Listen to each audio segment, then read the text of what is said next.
quick question. Here, oh no, sorry, the gray shirt, yes, please. And then here, and then the gentleman here, and then do you offer admissions to inmates who are serving a life sentence without parole, or only to those who have a chance of getting out? Not generally without a chance for parole, but otherwise without regard to the nature of the conviction or the sentence. So it is very common for those people who go to bar who are in prison to be serving a sentence that has life in the sentence. We can talk more about that, but 15 to life. It's a fascinating structure in which punishment decisions, sentencing decisions, were shifted in the 1960s and 70s out of juries and into the executive branch, places called parole boards. A very interesting attempt to move that decision about the sentence and the truth of the sentence out of the public gaze. We could talk a lot about that, but generally, a typical student will have a life sentence on as part of that. So, but as is true for the vast number of people who are incarcerated, people are coming on at one point or the other. Gray shirt here, and the gentleman with glasses in the middle, the back, on the right hand side. Yeah. So I think that most people would agree that everyone deserves a chance to prove themselves or have an education. And so, as you said, for these people who are in prison, usually have families outside. So based on that, some of them may need a chance to get an education or feel that they need a chance to get an education more so than others. And on occasion, a person may be smarter, but a person with a greater urge to learn can end up doing more things with their life than the other person. So how do you prioritize during an interview and during the admission process? How do you prioritize a person's need and their urge to want to learn as contrasting with what their credentials are? Well, the second half of that question is easy. But it's, look, let me just begin by saying, I think we do a number of things well. I have no really strong reason to believe we do admissions particularly well. The Mandarin curriculum is going great. Differential calculus, it's going great. Admissions, this guy, Mr. Ward, he was a great student. He is a good student, a very strong student. Lots of work to do, lots of success. Fascinating things one could say about him from a teacher's perspective and an administrator's. But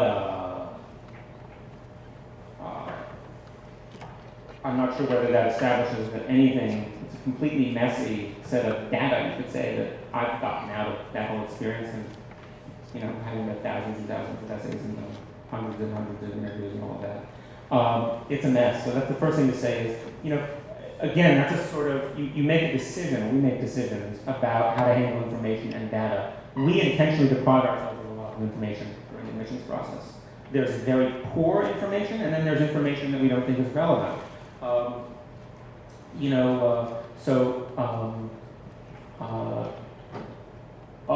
In terms of credentials, the requirement to be eligible to apply to the college through this channel is a high school diploma or its equivalent. These things called GEDs, and that's it. There's no looking at the score. There's no looking at any school psychologists. These prisons are full of psychologists who diagnose the same way that schools, I guess, generally are, maybe especially public schools, but I don't know. There's all sorts of diagnoses. We look at none of it. There are all sorts of formalized tests that attempt to gauge whatever the things one gauges in the science of education. We look at none of it. So we deprive ourselves of an enormous amount of information. I think, in general, I'm happy with that decision. I prefer the sort of manifest mess that we're in than the appearance of certain kinds of certainty or clarity, which I have no faith in whatsoever. But he raises, this question of dynamics between, talent and, as one of my tutors said to me as a kid, brains are a drug on the market, he said to me. You could tell I was being lazy, for example. So brains, wits, grappling with something as if it matters.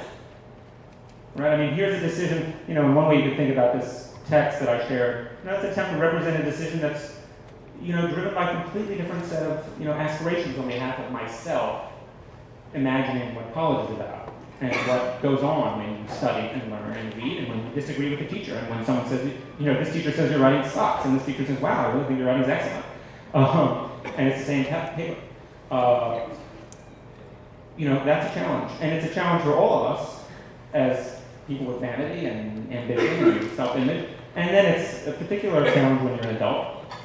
And you can add a number of things on top of that. That requires a certain fortitude, a certain ability to deal with things. It's a very long list and open-ended conversation about what goes into it. And admissions is beyond a doubt the absolute worst part of the work. It's very common for senior faculty to resist teaching in this program. Part of my job used to be twisting arms on the faculty to get people to teach. But once people teach, they always want to teach again. And then they end up pursuing us the opportunity. For all of that, admissions is certainly the least pleasant part of the work, and it's perhaps that part of the work in which I think we know the least, I have the least confidence in what we do. And that's what we can keep on doing. There was a gentleman in the back, glasses. Anyone know about glasses? There was someone in that back there who wanted to talk, and then there was, you could go to the back wall again. Over there, anybody know? Okay.